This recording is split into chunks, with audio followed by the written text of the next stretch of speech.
ओम शांति। कुछ बज रहा था वो तो हमें शांति की लहरों में लहरा रहा था। ऐसी अनुभूति हो रही थी कि जो आत्मा का वास्तविक स्वरूप है उसका रसास्वादन क्या होता है, उसका आनंद क्या होता है, वो स्थिति क्या होती है, इसकी अनुभूति हम कर रहे थे। और अभी क्लास के प्रारंभ में जो गीत बजा उसमें आपने ध्यान दिया हो गया। एक बात बहुत ही रिमार्केबल, इम्पोर्टेंट, महत्वपूर्ण कही गई थी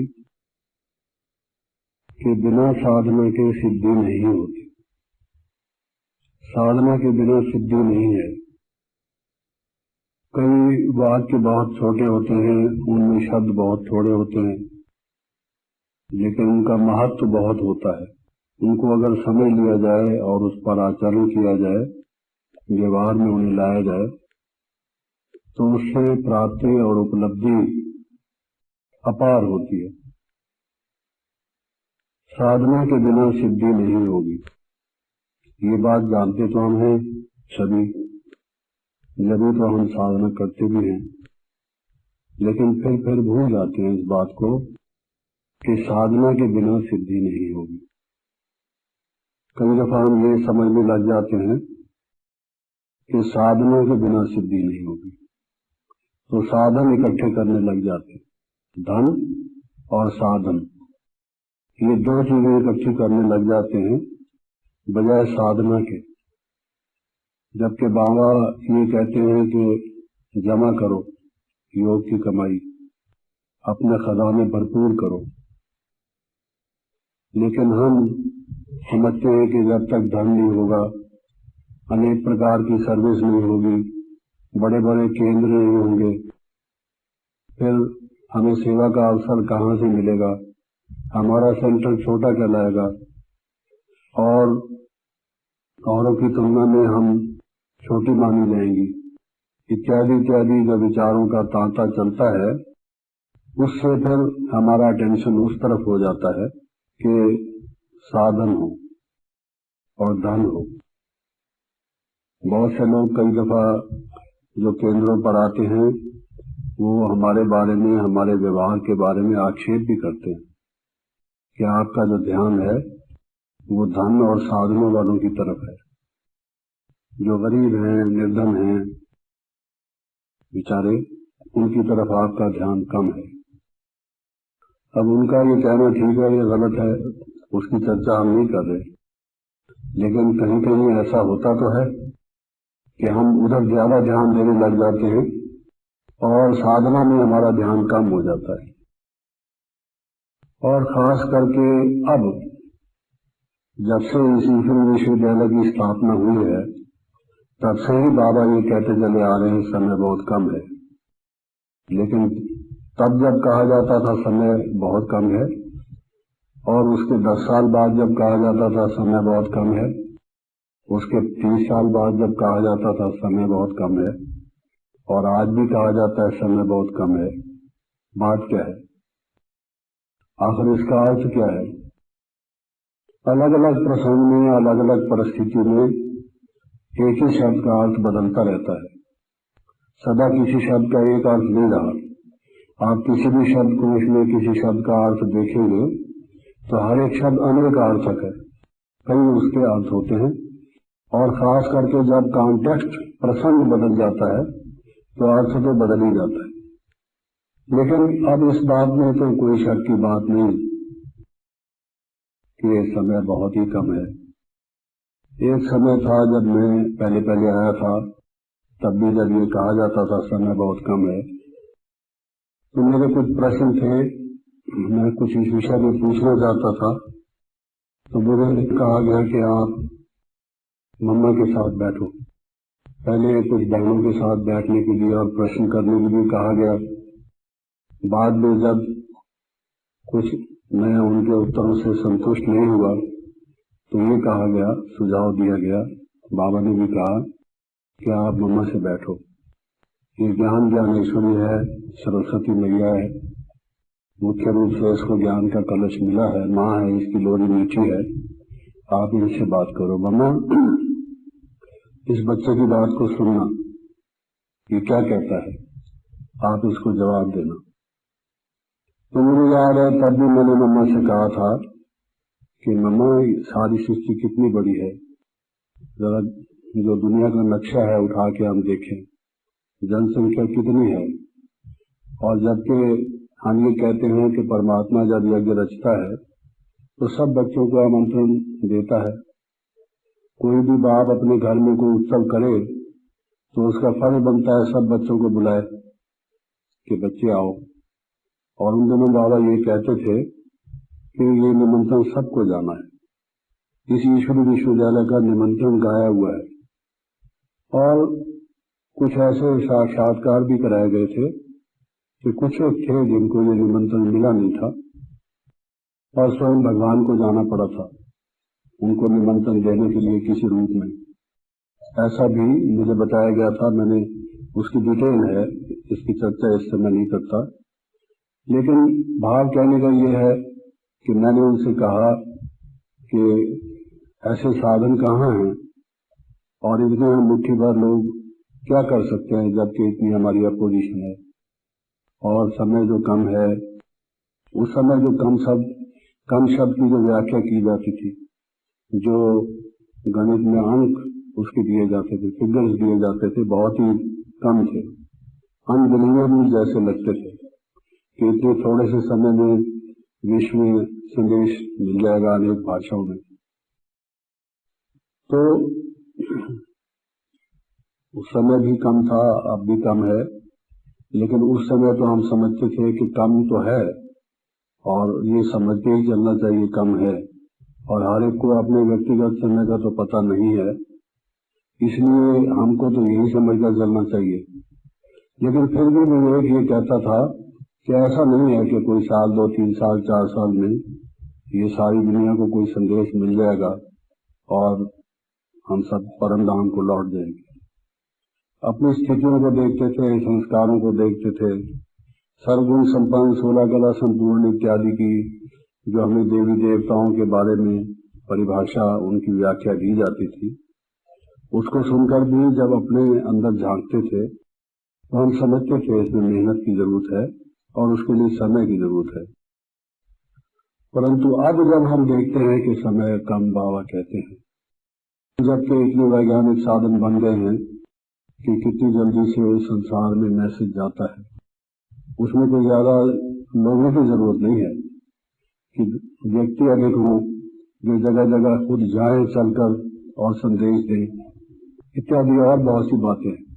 लेकिन मैं मुख्य रूप से इस विषय को नहीं लेना चाहता, परंतु इतना केवल इशारा देना चाहता था कि अब जो समय कम है वो तो सही लिटरल मीनिंग में, जिसको कहा जाए शब्दार्थ में और यथार्थ में, कम है ही, इसमें कोई संदेह नहीं है, ये संदेहातीत है बात।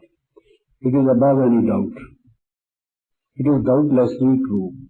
कई चीजें सत्य होती हैं लेकिन उसके बारे में हमारा मन कहता है लगती तो सत्य है, परंतु शब्द हम उसके साथ लगाते हैं।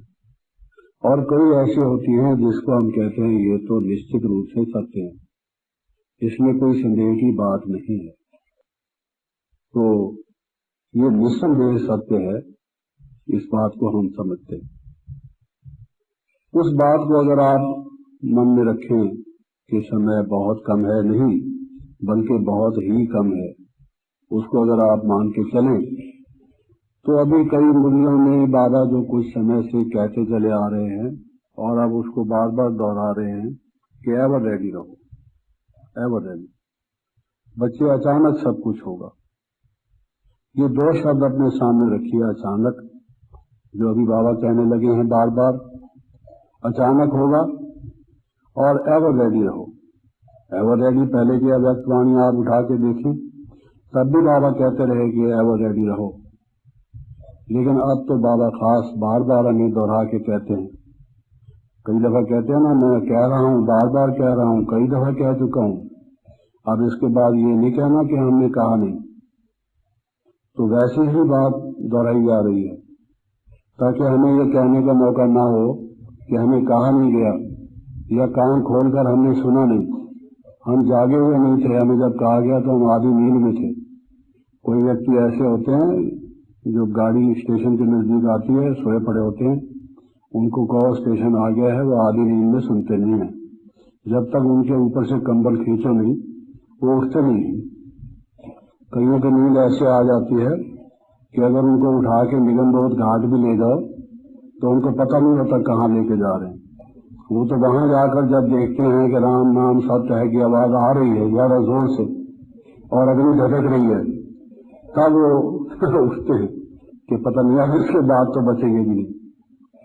तो बार बार हमें ये कहा जा रहा है, एवर रेडी रहो, एवर रेडी रहो, समय बहुत कम है और अचानक सब कुछ होगा। तो एवर रेडी बनने में हमारा अभिप्राय क्या है? हम अपने से पूछना चाहते हैं कि हम एवर रेडी शब्द तो सुन लिया हमने, लेकिन क्या रेडी करना है? रेडी शब्द का यहाँ अर्थ क्या है? वैसे इधर दक्षिण भारत में, आंध्र प्रदेश में रेडी सरनेम वाले भी लोग होते हैं, ये वो रेडी नहीं है, वो तो पहले ही रेडी है। जिनकी सरनेम या सब कास्ट ही रेडी है, वो तो मेरे ख्याल में जब से जन्म दिया है वो एवर रेडी है ही। लेकिन मैं जो रेडी की बात कह रहा हूँ, क्योंकि चन्ना रेडी आए थे अपने यहाँ, और कुछ अगर आप ना भी जानते हैं तो वो भी रेडी ही थे। तो हमको कैसा रेडी होना है? एवर रेडी, वो भी। What do we mean by ever ready? इससे हमारा भाव क्या है? किस किस बात में हम रेडी हों, ये सोचने की जरूरत है।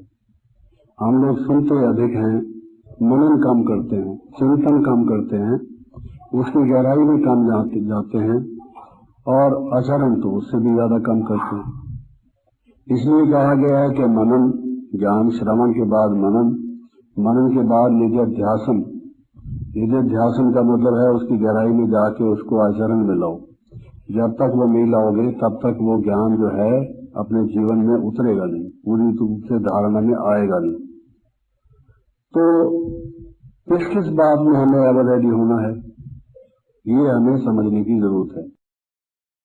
जब से हम इस ईश्वरीय विश्वविद्यालय में आए, सप्ताह कोर्स हमने लिया, अलिफ और बे हमें बताया गया और परमपिता परमात्मा का परिचय हमें दिया गया, तो हमने ये समझ लिया।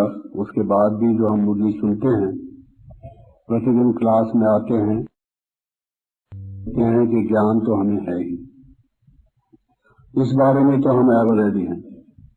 सोच लीजिए कि जो हमारा पहला सब्जेक्ट ज्ञान का है, क्या हमने जो सुनना था, समझना था, ज्ञान की जो गहराई है, क्या हमने वो समझ ली? जो जानना था वो जान लिया? जैसे हम कहते हैं पाना था जो पा लिया, उस पर भी हम आएंगे, लेकिन पहले हम ये कहना चाहते हैं कि क्या हमने जो जानना था वो जान लिया?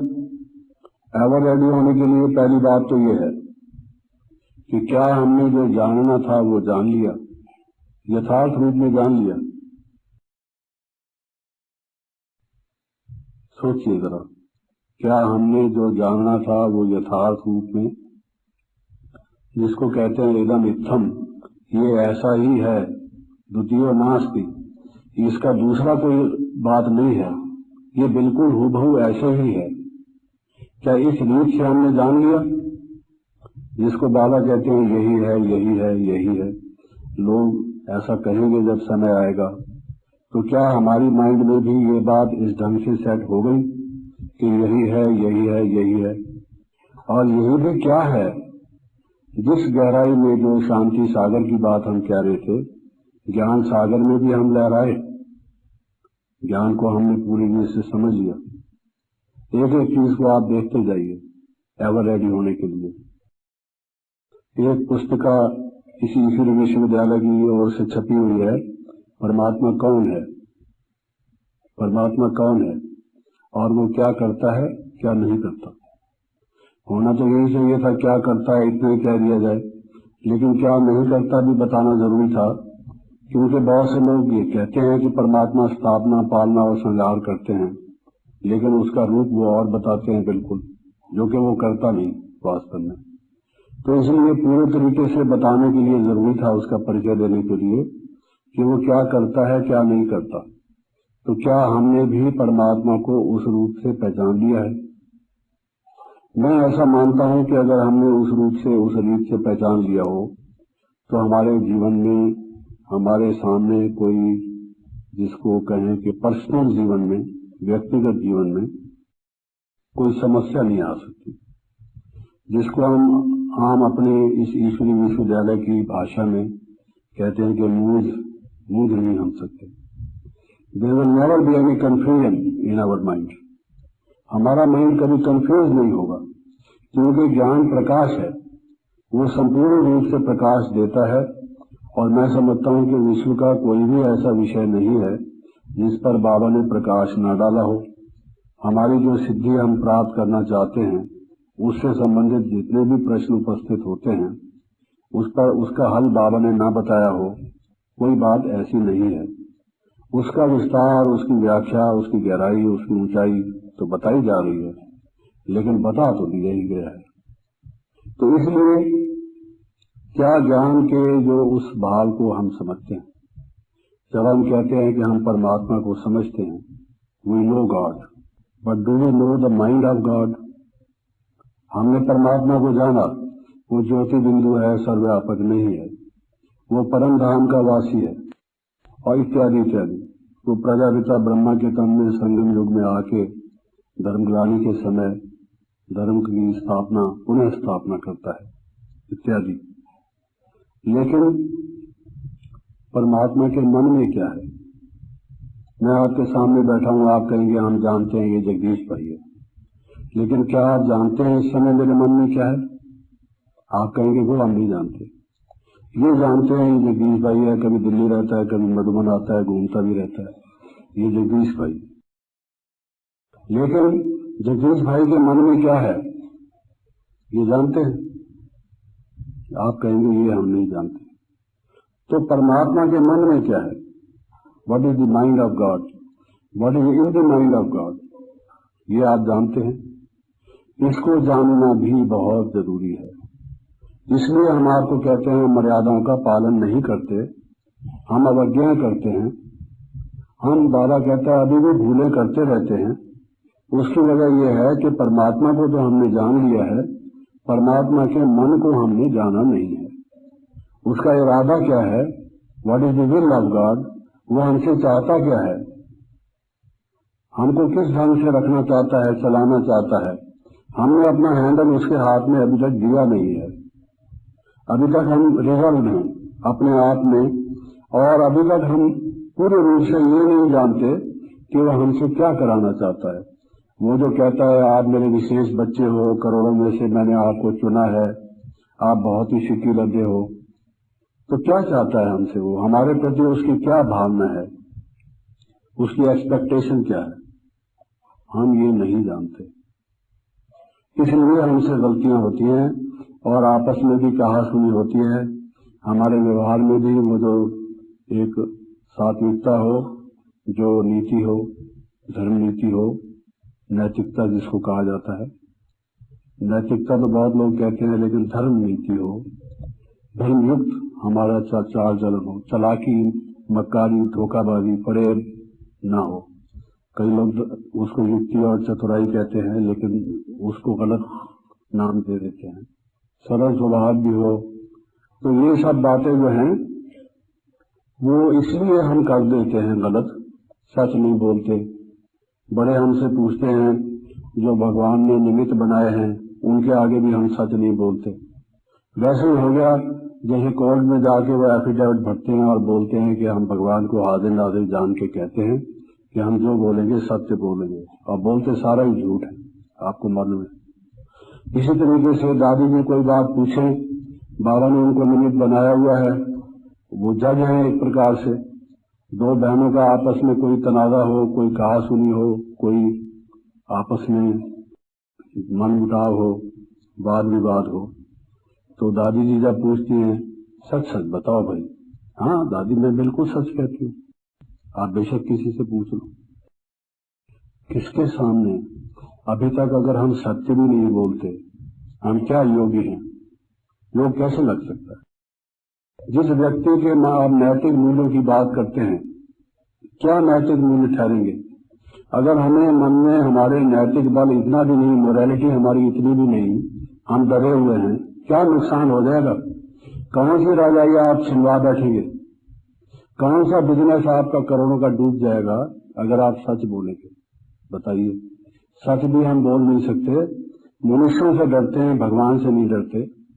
हमने आखिर उसके पास जाना है, उसका आदेश हमें क्या है? लोगों को हम समझाते हैं परमात्मा सत्य स्वरूप है और हम झूठ स्वरूप बन के रहते हैं, तो फिर हम सत्य स्वरूप के साथ झूठ स्वरूप का मेल क्या है? कोई दूध में पानी मिलाता है तो हम कहते हैं कि इससे दूध मत दिया करो, ये पानी मिलाता है। किसी भी चीज में मिलावट हो तो हम रिजेक्ट करते हैं। हम अपनी बात में कितनी मिलावट करते हैं? किसी बहन या भाई के बारे में हम लोगों को जब चर्चा करते हैं, कितना उनके बारे में गलत बताते हैं? क्या हम नहीं जानते? ये किसी के बताने की जरूरत है? हम इससे देवी देवता बन जाएंगे? आप कितना भी कहते रहिए सतयुग आएगा, हम देवी देवता बन जाएंगे, कल्चरल प्रोग्राम करते रहिए, गाते रहिए, गीत बजाते रहिए, नहीं बन सकते, नहीं बन सकते। ये कर्म जो उचित कर्म है, हर एक कर्म का अपना फल है। आप बोएंगे मिर्च और पैदा होगा गन्ना, ऐसा हो सकता है? It is impossible. पहला ही जो नियम है कि सत्य बोलो, सतयुग आएगा, ऐसी झूठ बोलने से सतयुग आएगा या झूठ युग आएगा? आप खुद सोचिए। और हम क्यों झूठ बोलते हैं? हम निर्भयता की बात करते हैं, अभयता की बात करते हैं, लेकिन सबसे बड़ा भय तो यह है कि हम सच ही नहीं बोलते। और न केवल सच नहीं बोलते, हमारा व्यवहार भी सत्य पर आधारित नहीं है, सत्यता पर आधारित नहीं है। क्योंकि आप देखिए, न्यायालयों में न्याय करने के लिए पहले सत्य बोलने की जरूरत है, और अगर सत्य नहीं बोला जाएगा तो न्याय कैसे होगा? जज कैसे समझेगा? एक चालाक वकील अपनी बात कह के अपने हक में फैसला करा लेगा, या जज को पैसे खिला के अपना काम करा लेगा, तो वहां न्याय होगा या अन्याय होगा? आप बताइए। आप कहेंगे देख लिया हमने, ये न्यायालयों में भी आजकल क्या होता है, अरे भाई कलयुग है, न्याय कहाँ है? तो न्याय कैसे होगा? जब तक सत्य नहीं होगा तो न्याय कैसे होगा? इसी तरीके से अगर हमारे जीवन में सत्य नहीं होगा, संकल्प भी सत्य नहीं होगा, वाणी में तो बाद में कोई चीज आती है, व्यवहार में तो बाद में चीज आती है।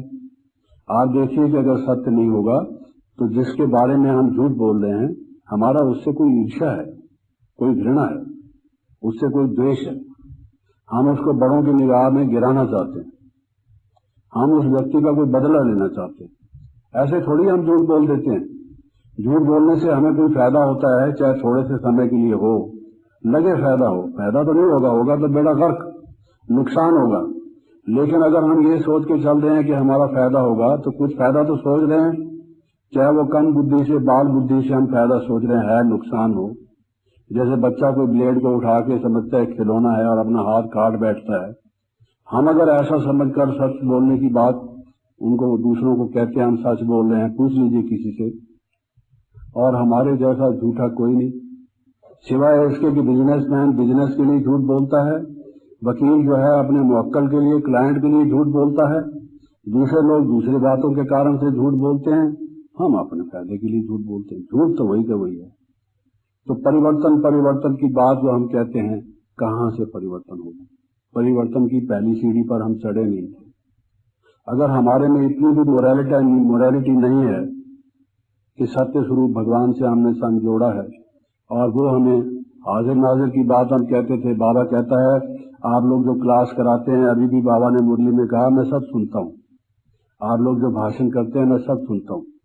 हमारी मीटिंग्स होती हैं, उसके बाद कोई मैसेज वो लेके गुलजारगंज बाबा के पास जाती हैं, तो बाबा कहते हैं कि हाँ ठीक है, मैं मीटिंग की सारी बात सुन रहा था। तो ये जो हम झूठ बोल रहे हैं, ये भगवान नहीं सुन रहे, भगवान से धोखा करना चाहते हो, इतने ज्यादा चालाक हो गए हो जो भगवान को भी अपनी मक्कारी से जीतने की कोशिश करते हो।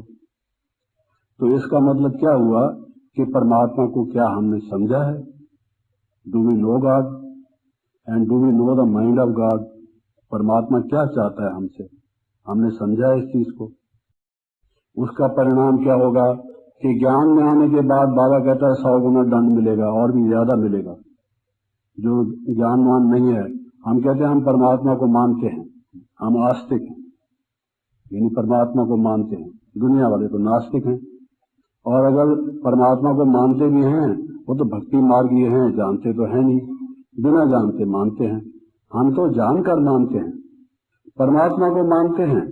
क्या परमात्मा की भी मानते हैं? परमात्मा की तो बात मानते नहीं, परमात्मा को मानते हैं।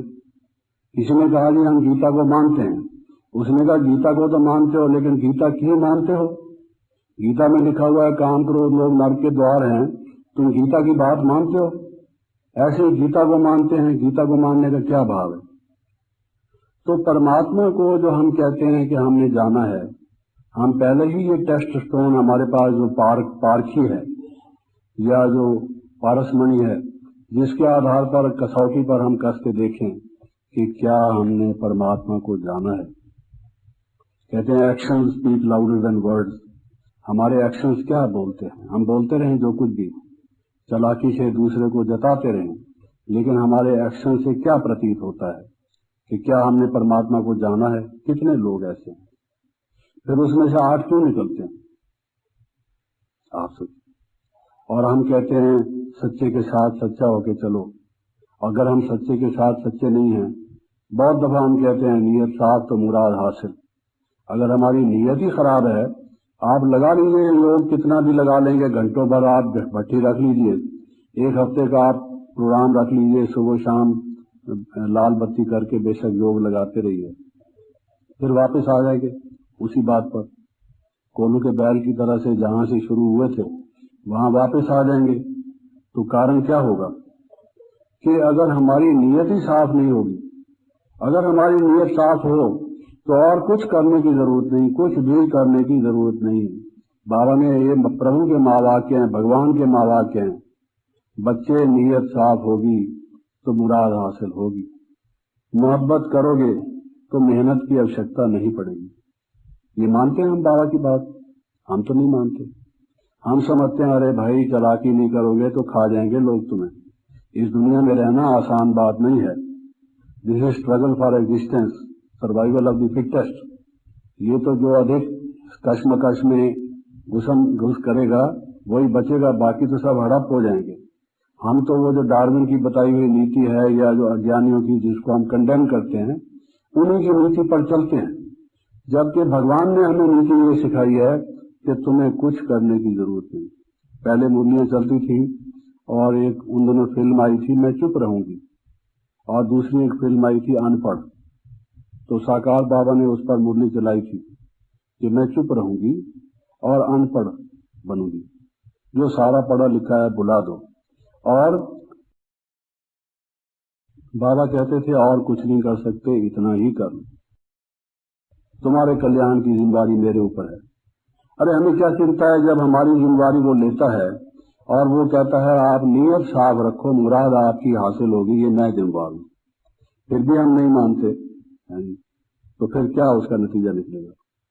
राजयोग हम लगाते हैं और हम कहते हैं कि राजयोग का अर्थ ये है कि कई अर्थ उसके बताते हैं, सब योगों का राजा है।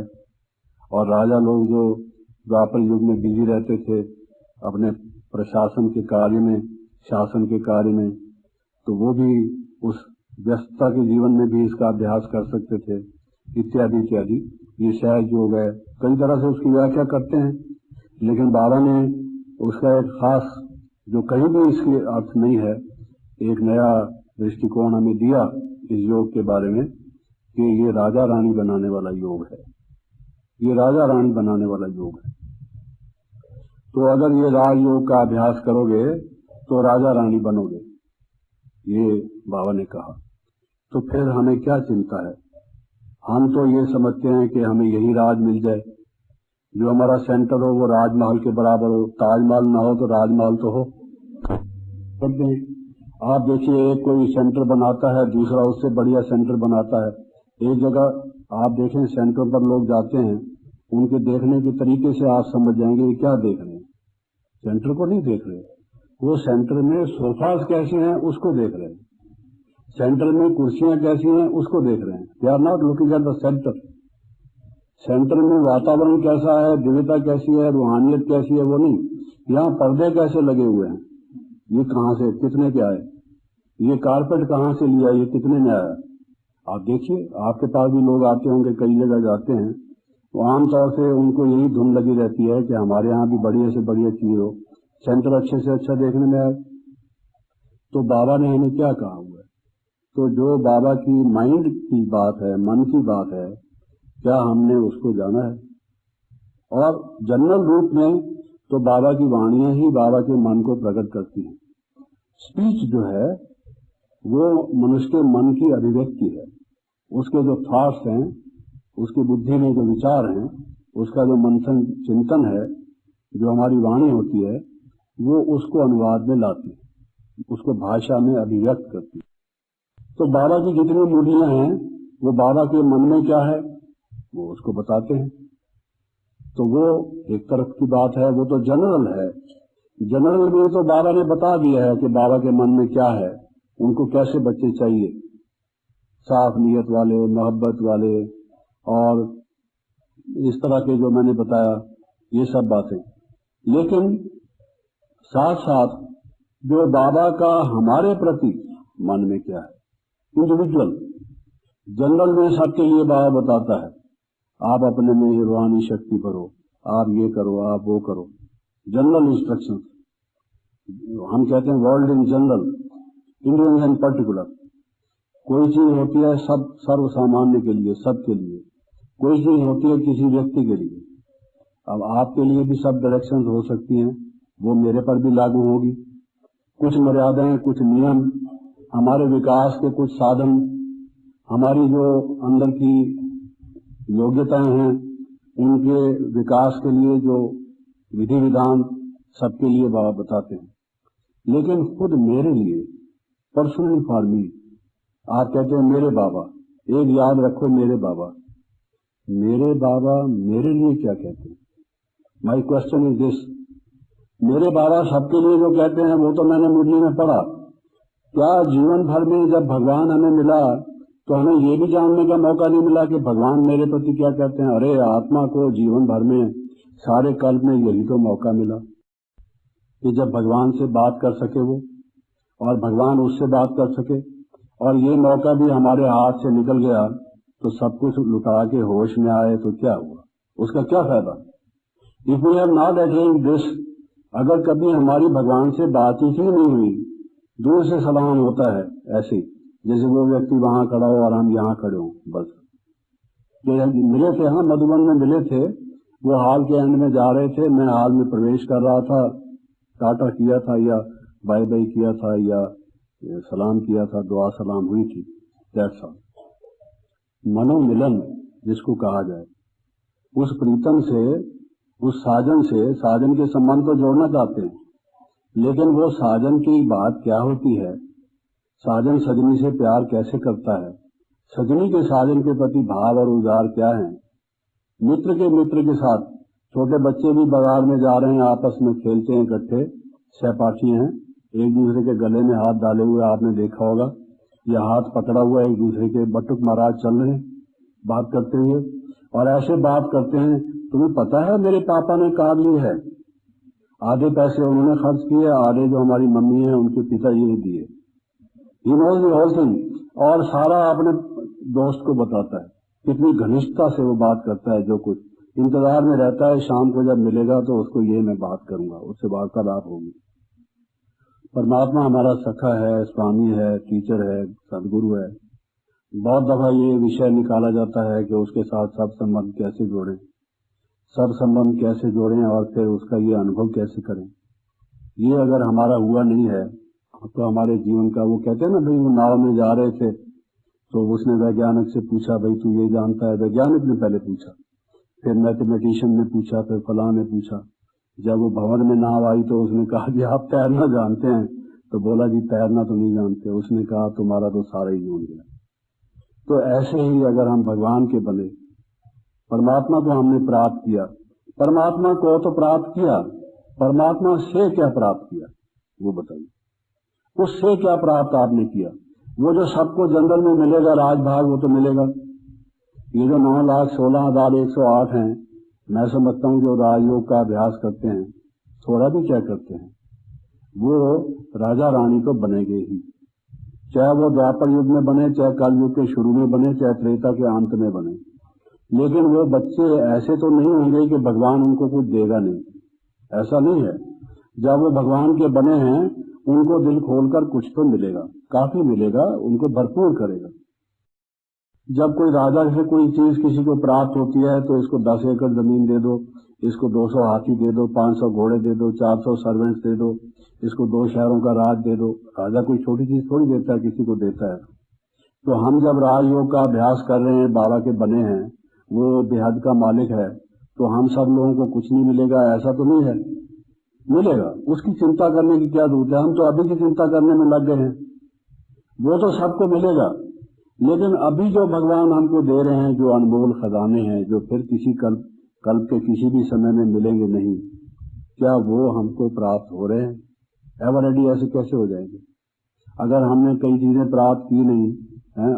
हम चलने को हम तैयार बैठे हैं, एक वो गीत है, हम कहाँ तैयार बैठे, अभी हमने ये किया ही नहीं, ये संबंध प्राप्त किए ही नहीं। सारा दिन हम सेवा में लगे हुए हैं, सेवा सेवा सेवा तो करते हैं, लेकिन ये चीज अगर हमने अनुभव की नहीं, उससे संबंध का मिलन बनाया नहीं, वो अनुभूतियां जो अनमोल हैं वो जीवन में हमें हुई नहीं, तो मैं समझता हूँ कि बाकी सब काम छोड़ के मेरे से अगर if I had my own से मेरी बात अगर चले, तो मैं तो कहूँगा सबसे पहले यही करो।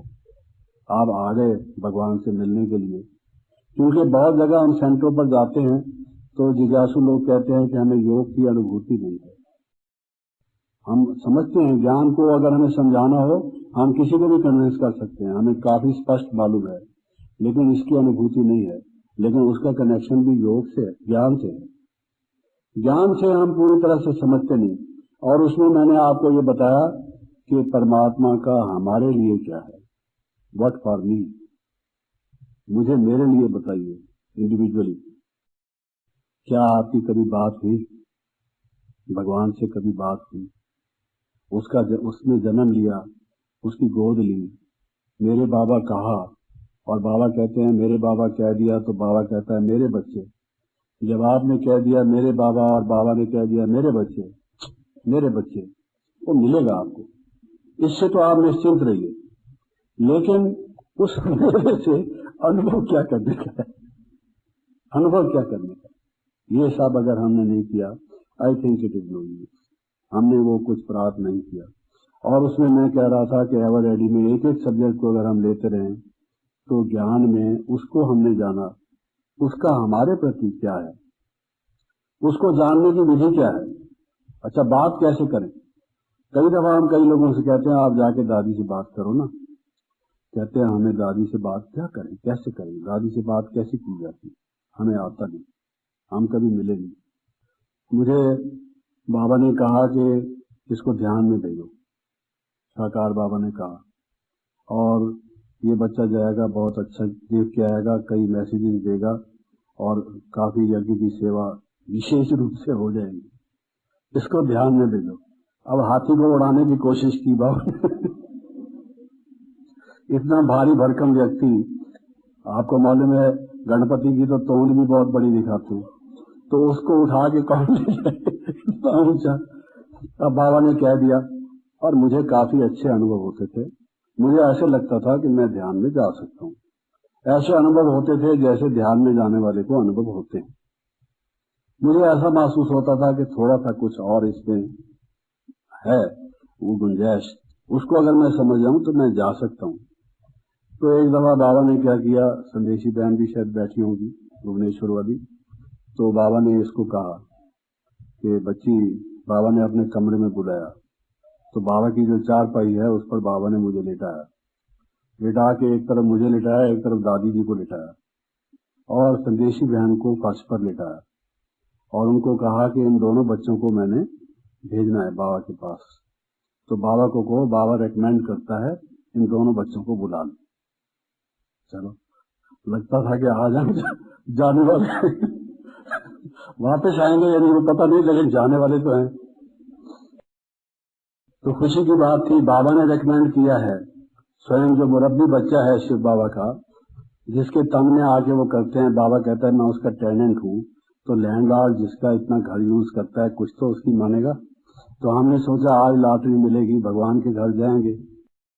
अनुभव तो होते रहते थे, लेकिन आज कुछ विशेष अनुभव होंगे, जाएंगे तो खाली हाथ नहीं लौटेंगे, कुछ भरपूर होके आएंगे। तो बाबा थपथपाते रहे, एक तरफ से मुझे, एक तरफ दादी को, जैसे बिल्ली के दो बलूंगरे हों। किसी के दो पैक्स हों पास में, किसी के कान को किसी के मुंह को प्यार करता रहे कोई, ऐसे मुझे करते रहे। मुड़ के तुम जा रहे हो ना? जब मैं जा ही रहा होता था तो बाबा पूछ लेते थे। जब रॉकेट फायर होने वाला है और अगर आप क्या रोको तो वो तो ठंडा हो जाएगा, फिर उसको गर्म करके भेजना पड़ेगा। अभी मैं शरीर से निकल रहा हूँ और लगता है कि अब निकलने ही वाला हूँ, और फिर कोई बुला लेता है। कई दफा अपने कमरे से बाहर निकलता हूँ, टेलीफोन के अंदर आवाज आ रही होती है, फिर वापस लौट के कमरे में आता हूँ बाहर से अंदर, ऐसा ही कुछ था। तो बाबा ने कहा बच्चे जा रहे हो ना? तो मैंने सिर हिलाया। तो कहने का भाव यह है, बाबा ने भेजने की कोशिश की और संदेशी बहन से पूछा, ये तो गई ध्यान में। तो बाद में इससे पूछा, ये गए थे दोनों? इसको इसलिए भेजा था कि एक तो बाबा को कहना कि मैं रेकमेंड करता हूँ इनको बुला लो, और दूसरा देखना इनका कहाँ तक पार्ट है, कहाँ तक जाते हैं, ये गाजियाबाद तक जाते हैं, मेरठ तक जाते हैं या बुलंदशहर तक जाते हैं, कहाँ जाते हैं। उसमें भी तो हर एक का ध्यान का अपना अपना पार्ट है। तो जब सारी ये अपने अभ्यास के बाद वो जब लौट आई तो बाबा ने पूछा, बच्चे ये गए थे? क्योंकि हमसे भी पूछना था बाबा को, लेकिन उससे पूछ लिया, हम ही बता देते कि हम गए थे, कहाँ तक गए थे। तो बाबा ने उससे पूछा, तो बाबा ने कहा, मेरे लिए कहा कि ये गया था, ये वहां पहुंचा था, और आगे क्या कहाँ जाना है, सिर्फ थोड़ा सा दूर था, आगे कहाँ जाना है इसको वहां नहीं मालूम पड़ा। तो बाबा ने कहा कि इसको थोड़ा आप बताना, बताते रहोगे तो ये आ सकता है। और भी कई दफा बाबा से ऐसी बातचीत हुई, लेकिन एक समय की बात मैं बता रहा हूँ। तो बाबा ने जब ये कहा, फिर मैं तो संदेशी बहन से कई दफा कहा कि भाई बाबा ने जो कहा था मुझे बताओ, ताकि मैं भी जाने लगूं। जो कल्पवृक्ष लोगों ने देखा, मैं भी वहां ओरिजिनल कल्पवृक्ष देख कर आऊं, सृष्टि चक्र देख कर आऊं, बाबा से बातचीत करूं। बाबा से मेरी बातचीत होती थी, होती है। Baba knows me, I know Baba, we are very close to each other. Baba के साथ मेरी घनिष्ठता है, मुझे परम अनुभूति है। मैं अपने को बहुत परम सौभाग्यशाली समझता हूँ कि मैं बाबा के निकट हूँ। इस बात की मेरे मन में छाप है, किसी की कोई सबूत की जरूरत नहीं। लेकिन वो अनुभूति जो संदेश पुत्रियों को, जैसे दादी चंद्रमणि ने अभी कहा, गुलजार बहन अभी मैं यहाँ समझ गई कि तुम कैसे आती थी, उसने सुना है ना, तो आप जो कहती थी बड़ा आनंद आता है। उसको ये मालूम नहीं था मैं वापस नहीं आऊंगा, मेरा ये शादी ठिकाने लगा चुके हैं। वो तो ये उम्मीद लगाई बैठी थी कि वापस जाके गीता बहन से मिलूंगी, क्योंकि उसको कई डायरेक्शन देनी थी। तो इन लोगों ने वहां जाके अपना यहाँ का जो निगम बोध घाट है वहां पर समाप्त कर दिया कार्य। तो उसने ये कहा, लेकिन उसने भी कोई कोशिश नहीं की। मुझे वैसे ही बाबा ने कहा कि तुम अनुभव बहुत अच्छे कर सकते हो, आंखें तुम्हारी खुली होंगी, लेकिन जो ये संदेश पुत्रियां जाती हैं इनको जो अनुभव होते हैं आपको वैसे ही होंगे, लेकिन थोड़ा सा ये करो, थोड़ा सा वो करो। वो थोड़ा सा किया नहीं, कई लफड़ों में पड़ा रहा, कामों में धंधों में पड़ा रहा। उसके कारण से मैं आपको ये कहता हूँ उस आधार पर कि अगर आप भी बाबा से बात हुई नहीं, उससे इन संबंधों का रस हुआ नहीं, इन संबंधों का अनुभव किया नहीं, तो समय तो गुजरता जा रहा है। एक इतनी इंपॉर्टेंट चीज तो प्राप्त की नहीं, तो बाकी उपलब्धि जीवन में क्या हुई? जिसको गोपियों का आतीन्द्र सुख कहा जाता है, भगवान के अंग संग जिसको कहा जाए, जिसको हम कहते हैं भगवान हमें मिल गए हैं, वो प्रभु हमें मिल गए, वो मिलन क्या होता है, उसका आनंद अगर हमने लिया नहीं तो एवर रेडी कहते रहने से क्या फायदा है? रेडी तो हम हुए नहीं। Are we ready? कोई पूछता है आप तैयार हैं, कहते हैं हाँ तैयार हैं। हाँ जी, बहनों का तो हमने देखा है, कहेंगे हम तैयार हैं, और जब तैयार होंगे तो शीशे के सामने जाके अपने साड़ी की प्लेटें बनाएंगे, या तो अपने बालों को ठीक करेंगे। 15 मिनट समझो उनको और जरूर लगेंगे इस तैयारी के लिए, जिसको वो कहेंगे हम तैयार हैं। भाई लोग तो क्या है, चल पड़ते हैं जैसे भी होता है, देते ओनली 1 or 2 minutes, इत्यादि इत्यादि हम कंप्लेंट करते हैं। जबकि बाबा ने कहा है कंप्लेंट मत करो, कंप्लीट बनो। बजाय कंप्लीट बनने के, बजाय उस आशा को पूरा करने के, हम लोग ये करने की हम एक्सपेक्टेशन करते हैं। तो आप सोचिए कि उससे फिर हमें वो भगवान से क्या मिलेगा? हम डिजर्विंग हैं। आप भी किसी के साथ व्यवहार करते हैं तो आप ये देखते हैं ये व्यक्ति डिजर्विंग है, हकदार है, इसको ये चीज मिलनी चाहिए। ऐसे तो कोई व्यक्ति अपनी चीज को गंवाता तो नहीं, व्यर्थ तो नहीं छोड़ता, देता उसको है जो लेने का अधिकारी हो। बिना उसके तो कोई किसी को फेंकता नहीं, किसी चीज को वेस्ट नहीं करता। तो हमको भी ये सोचना चाहिए, हमारा सारे संस्कारों का परिवर्तन हो सकता है if we know the mind of God. Up to now we only know who is God, परमात्मा है कौन, लेकिन परमात्मा हमसे क्या चाहता है और किस बात को हमें समझता है कि हम ना करें, इस बात को हम नहीं समझते। इसी तरीके से हम जब आए, अभी भी बाबा ने कहा, कई मुरलियों में आता है, अमूमन हम देखते हैं, हमारी हर एक पुस्तक में छपा रहता है, हमारे हर एक बोर्ड पर, सेंटर पर कहीं न कहीं माटो के रूप में, स्लोगन के रूप में लिखा रहता है, पवित्र बनो योगी बनो। ये हमारा मूल मंत्र है। पिछले दिन भी मुरली सुन रहे थे हम ओम शांति भवन में, दादी जी ने ये कहा कि क्या है, बहुतों से पूछा, किसी ने कहा मन मना भाव, किसी ने कुछ और, किसी ने कुछ और। तो बाबा ने कहा, दादी ने कहा अच्छा सुनो बाबा ने क्या कहा है। शायद दादी मनोहर इंदिरा क्लास करा रही थी, तो उसमें ये था, पवित्र बनो और योगी बनो। पवित्र बनो और योगी बनो। परमात्मा के मन में हमारे लिए क्या है, किस लिए ले आया है, किस लिए ले आया है? हम सिक्के लद्दे बच्चों को वो कहता है आपको पलकों पर बिठा के ले जाऊंगा, इतनी जिम्मेवारी लेता है, आप मेरे नूरे चश्म हो, मेरे कुल का चिराग हो, आप ब्राह्मण कुल भूषण हो, मेरे घर का श्रृंगार हो, इतना हमको कहता है, उस इतना प्यार करता है। अरे हमें रोना भी नहीं आता कि इतना जो हमसे प्यार करता है हम उसके साथ क्या व्यवहार करते हैं। कोई हमें प्यार इतना करता जाए करता जाए करता जाए करता जाए, और फिर हमारा रिस्पांस क्या है? क्या हमारे मन में ये भी नहीं होता कि हम कैसे निष्ठुर व्यक्ति हैं, कैसे पत्थर दिल हैं, संग दिल हैं? क्या हमारा व्यवहार है? जो इतना हमारा प्रियतन है, इतना हमको बनाना चाहता है, हमें लेने के लिए परम धाम से आता है, और फिर हम इतना भी नहीं करते कि जो वो हमसे कहता है तो योगी बनो योगी बनो योगी बनो। लेकिन क्या हम योगी बन रहे हैं? योगी बन रहे हैं, और पवित्र भी कहाँ तक बन रहे हैं? माफ करना, पवित्र भी कहाँ बन रहे हैं?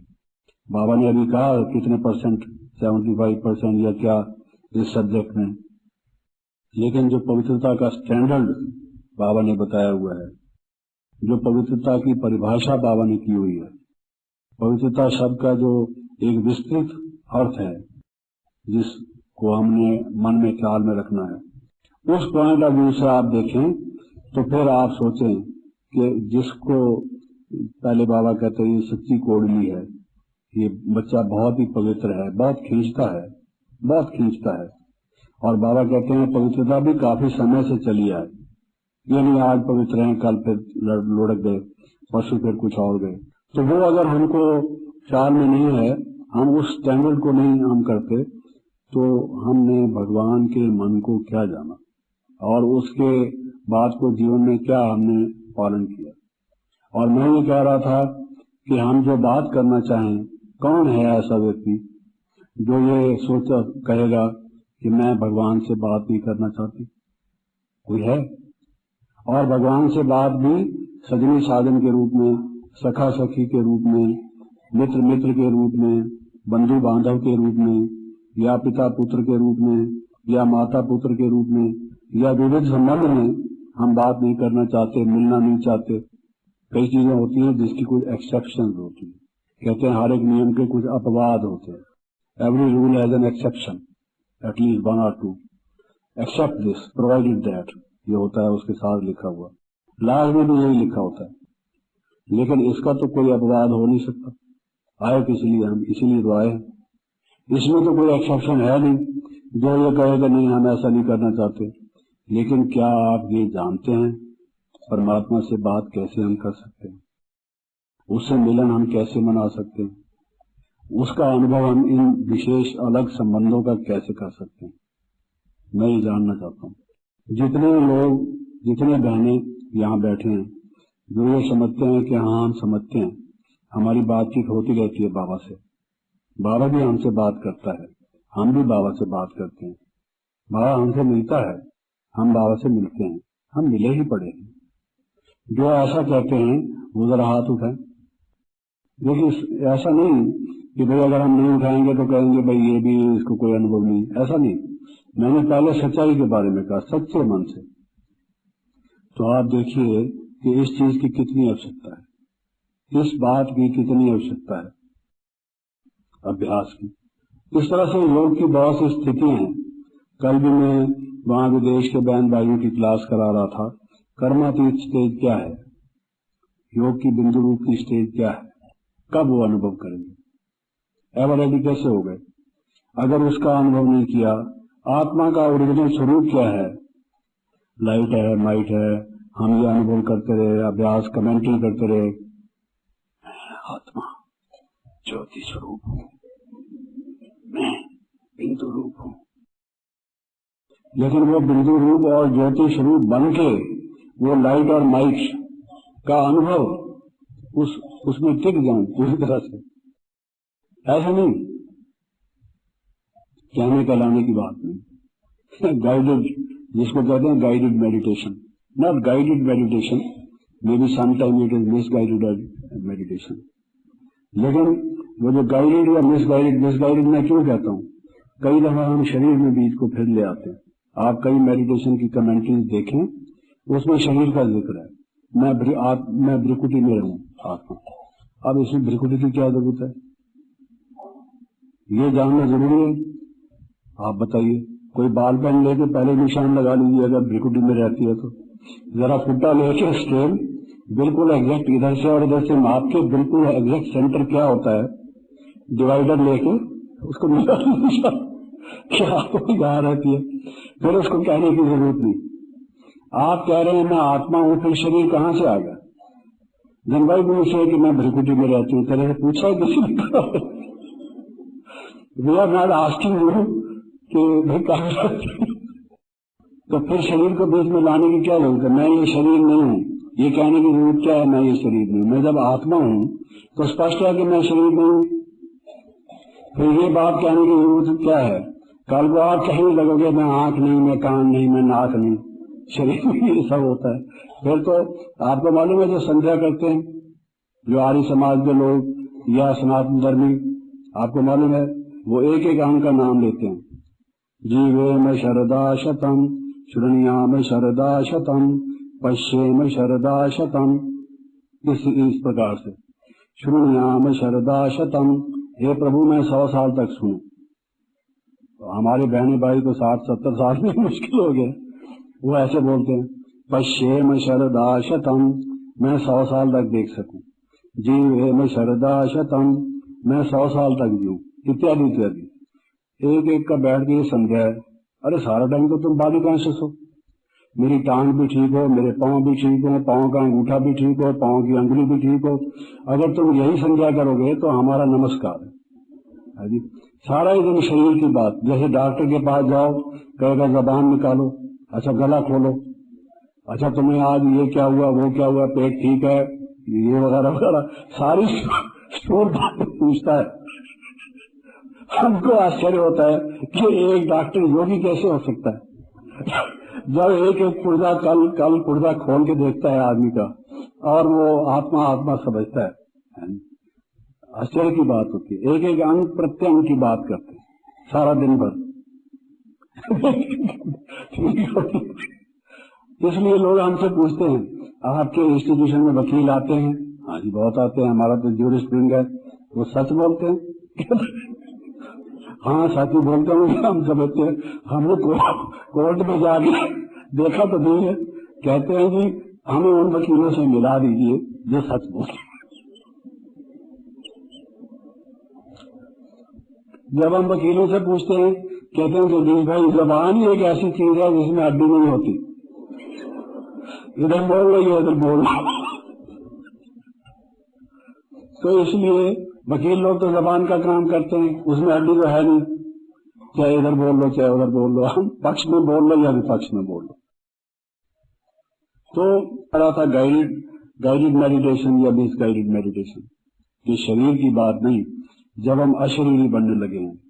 तो ऐसे ही जब हम योग की बात करते हैं, मेडिटेशन की बात करते हैं, तो जो मैं लाइट और माइट स्वरूप हूँ, परम धाम का निवासी हूँ, बैठा यहाँ हूँ, सामने आदमी को देख रहा हूँ, माइक चल रहा है, सब बातें हैं, लेकिन मैं कहाँ हूँ? क्या मेरी वो वैसी स्थिति है? मुझे वो अनुभूति होती है? उसका पूरी तरह से मुझे अनुभव हो, इसकी हमको अभ्यास की जरूरत है। तब हम कहेंगे कि भाई हम एवर रेडी हैं, वरना कैसे हम कहेंगे हम एवर रेडी हैं? हमने अभ्यास ही क्या किया है? तो जिसको हम कहते हैं कर्मातीत अवस्था या बिंदु रूप स्टेज या बीज रूप स्टेज, उसका क्या अनुभव होता है? कितनों का अनुभव है?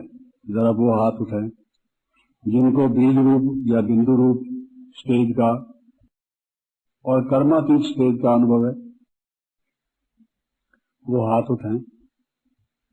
क्या होती है कर्मातीत स्टेज? कृष्णा बहन बताओ, क्या होती है कर्मातीत स्टेज? व्यक्त स्टेज का और कर्मातीत स्टेज का क्या अंतर है?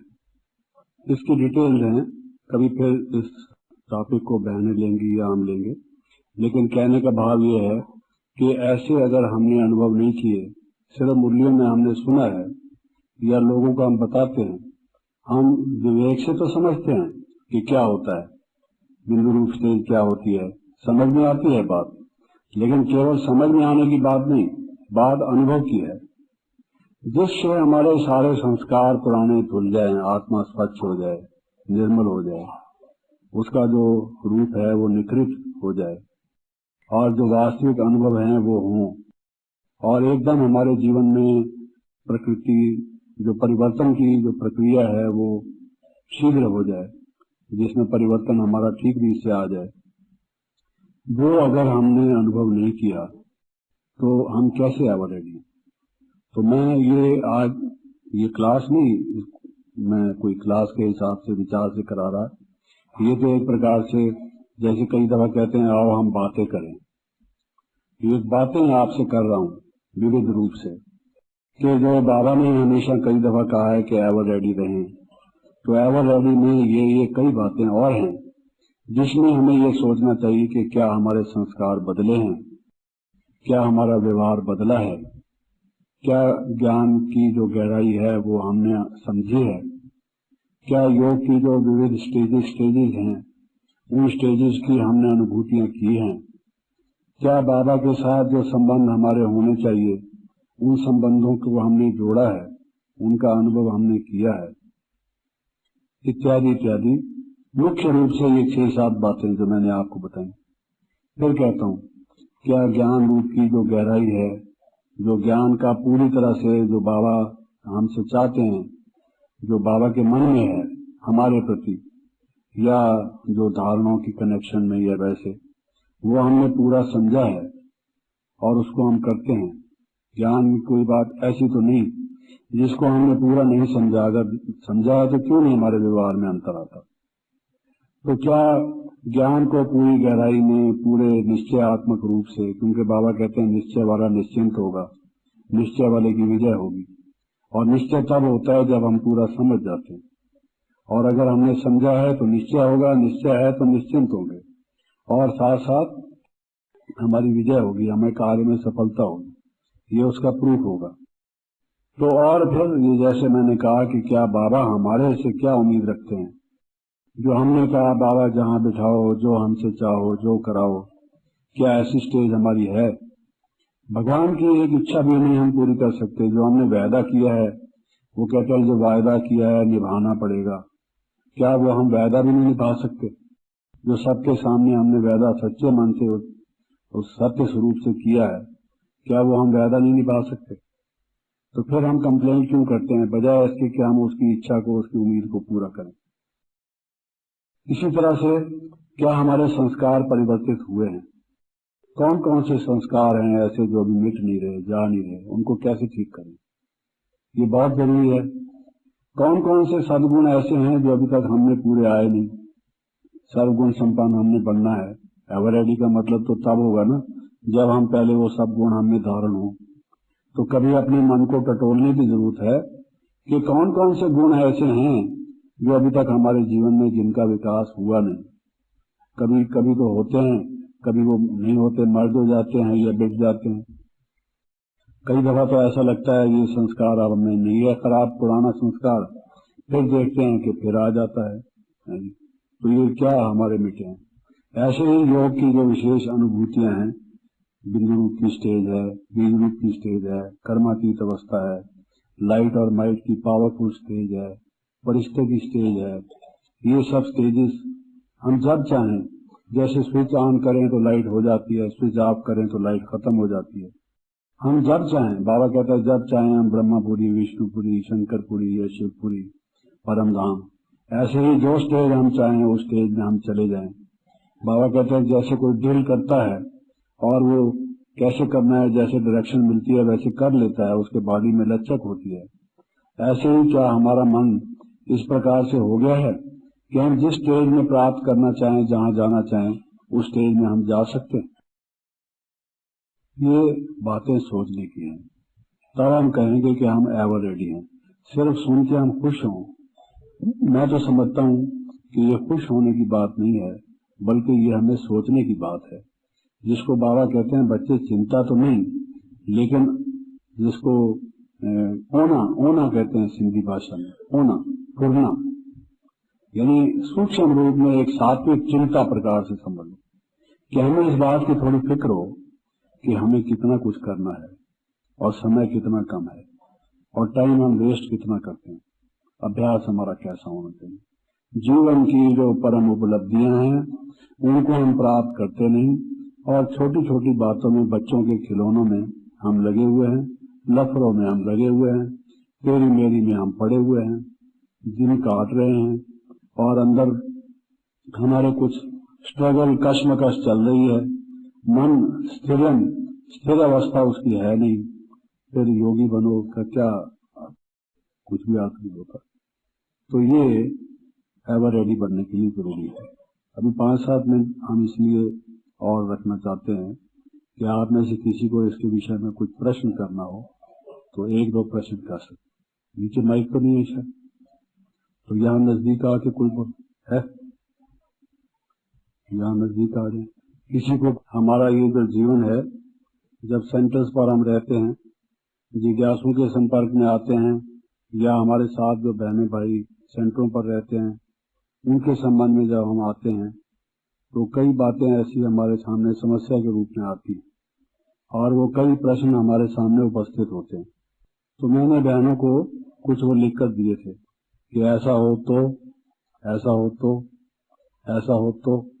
जैसे इन्होंने कहा हमने शुभ भावना रखी लेकिन दूसरे को नहीं पहुंचती, तो वो तो आंतक प्रश्न है जिनका अंत तो से होता है। हम इतना करते तो हैं लेकिन बड़ों का ध्यान हम पर नहीं आता, तो और हम बड़ों को बात कहना चाहते हैं, हमारा कुछ सुने वो, लेकिन अगर वो नहीं सुनते तो वो कुछ ऐसे प्रश्न हैं जो मैंने दिए हुए हैं लिखकर, वो तो आंतक हैं। 15-20 प्रश्न हैं जो हमेशा काम आते हैं।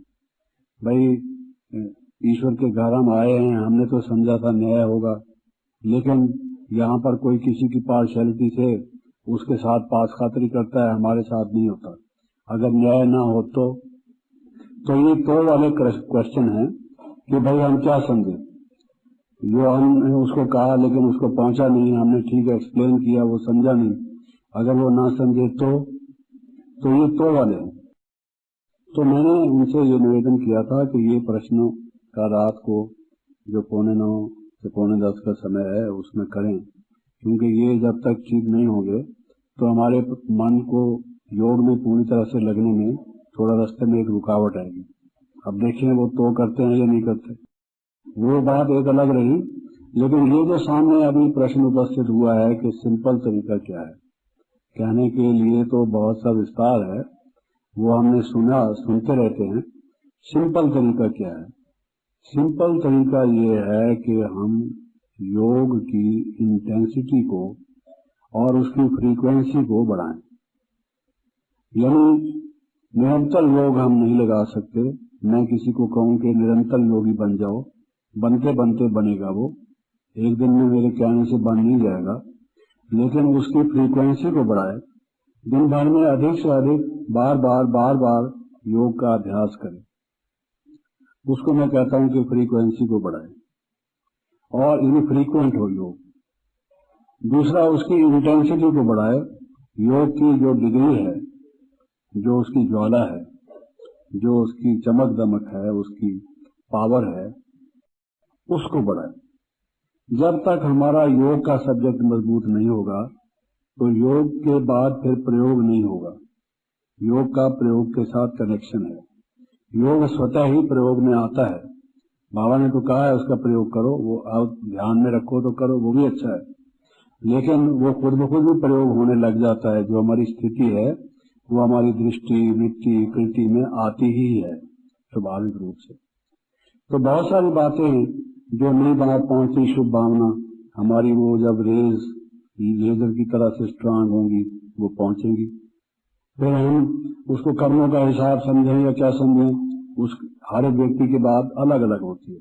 सबका कर्मों की हिसाब नहीं होती बात। तो इस व्यक्ति के कनेक्शन में क्या है वो हमारे मन में उस योग से उठता रहेगा, जिससे हम समझेंगे इसके लिए ये तरीका नहीं है, इसके लिए दूसरा कोई तरीका है, या इसको ये असर होना ही नहीं है तो छोड़ देंगे हम। अब कोई मुस्लिम घराने का या इस्लाम घराने का है, देवी देवता बनने वाला ही नहीं है, सर्वगुण संपन्न 16 कला संपूर्ण बनना ही नहीं उसने, क्योंकि दैवी घराने का ही नहीं है। हम उस पर, बाबा कहता है बिच्छू भी डंक मारता है तो देखता है नरम है, मेरा डंक तो नहीं टूट जाएगा। हम किसी ऐसे व्यक्ति के पीछे लगे रहे जिसको है ही नहीं दैवी घराने का, है ही नहीं, उसका पार्ट ही नहीं, क्योंकि शाखाएं प्रशाखाएं अलग हैं। सिर्फ कर्मों की बात नहीं होती, बातें कई होती है। किसी का ये फैक्टर भी हो सकता है कि हमारा उससे कोई लेना देना है ही नहीं, है नहीं, अंडरस्टैंडिंग ही नहीं, हम नजदीक की आत्मा ही नहीं है, हमारा मेल ताल है ही नहीं। मिसाल के तौर कोशिश करते हैं, हमको क्या पता है या नहीं, हम वी ट्राई आवर बेस्ट। बार बार कोशिश करने के बाद नहीं होता, हम समझते हैं छोड़ो भाई वेस्ट टाइम, दूसरा काम करें। हम इसी काम में लगे रहे तो बाकी टाइम बचा कितना है, इसमें एक ही व्यक्ति को संतुष्ट करने में कहां तक लगे रहेंगे, आप सोचिए। तो हर एक बात का उत्तर अलग अलग व्यक्तियों के प्रसंग में अलग अलग होता है। ये कोई जनरल फार्मूला नहीं है जिसको हम कहें। कोई छोटा बच्चा है उसको आधी गोली भी देनी पड़ती है, कोई ज्यादा बीमार है उसको 2 गोलियां भी रोज खिलानी पड़ती है, किसी का शुगर बहुत ज्यादा बढ़ा हुआ है इंजेक्शन भी फौरन लगाना पड़ता है। तो ये डिपेंड करता है। लेकिन मेन चीज यह है कि जब तक हम योग को फ्रीक्वेंट बार बार उसको नहीं बढ़ाएंगे और उसकी डिग्री अगर हम नहीं बढ़ाएंगे, तब तक हमारा ये सारा जो मैंने बताया वो ठीक होगा नहीं। ये बहुत आवश्यक है, बहुत ही आवश्यक है। ओम शांति।